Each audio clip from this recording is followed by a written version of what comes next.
Hey guys, this is Comic Uno, and finally I am back with Teen Wolf reviews. Very excited about this. It's been a year since we've had new Teen Wolf episodes, and at least this season we're getting winter episodes again, which I'm very happy about, that they went back to that trend. Let's talk about the premiere of Season 5.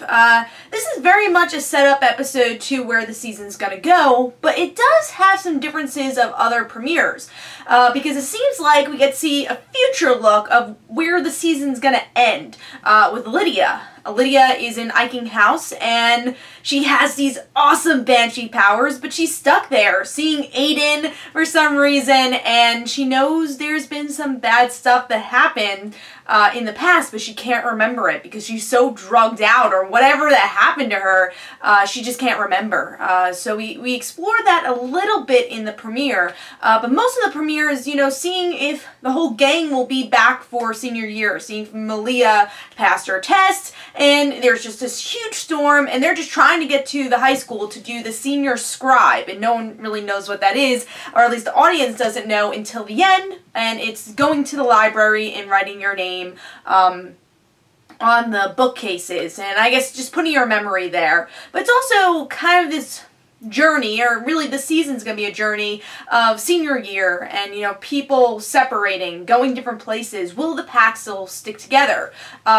Also, we get to see a new werewolf maybe joining the pack that Scott knew from the past, and if you've ever seen Pretty Little Liars, it's Mike, the brother from Pretty Little Liars, who's the new werewolf.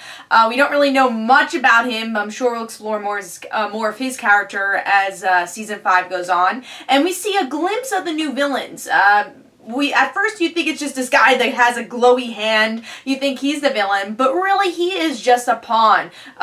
We get to see Scott is able to defeat him very easily, but these people with masks are the real villains, and we don't really know their motives. You can hardly even hear what they're saying in the episode, but they are the true villains, and we'll see exactly their motive and why the hell the pack goes against each other, hopefully by the end of the season. So as I said, this is a very solid setup. There's a lot of great character moments. Probably my favorite moment, there's a lot of great moments. First of all, the Lydia opening scene. Probably the best opening we've ever had in a premiere for Teen Wolf.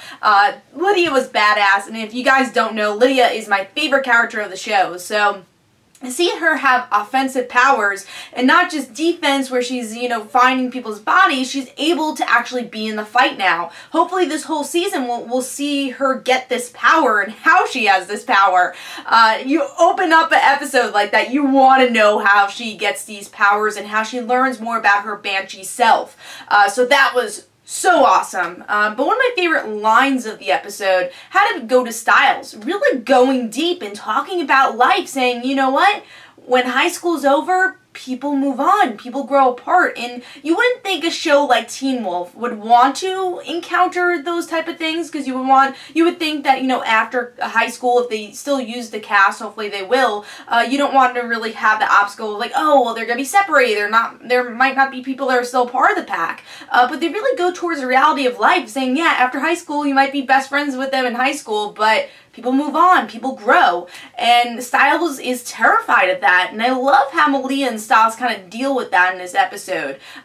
So that had to be my favorite part of the episode. Also, small moments, like we're seeing Malia's father. Hopefully Malia's father is in the know soon, because we really haven't gotten to see a lot of him, but of course this seems like a season that will explore more of Malia's past, so I think to do that, you need to explore her roots and her adoptive family also. So it was great to see him in the premiere, and hopefully we get to see more of him, because one of my favorite things about Teen Wolf is we actually get to see the parents interact. They are part of the story too. It's not just the teenagers, it's not just the teens, it's the parents. You see Melissa, you see Stiles' father, and now you're seeing even Malia's father, and hopefully maybe he'll learn that Malia is a were-coyote and see how he interacts with that and how he reacts to that. So I thought, you know, introducing him in the premiere again was a good choice, and hopefully as the season goes on, we'll see more of him. Hopefully more of Lydia's mom too. I was looking at on IMDb, I think she's going to be in the next episode. So point being, we should see more of the parents. I think that's always great.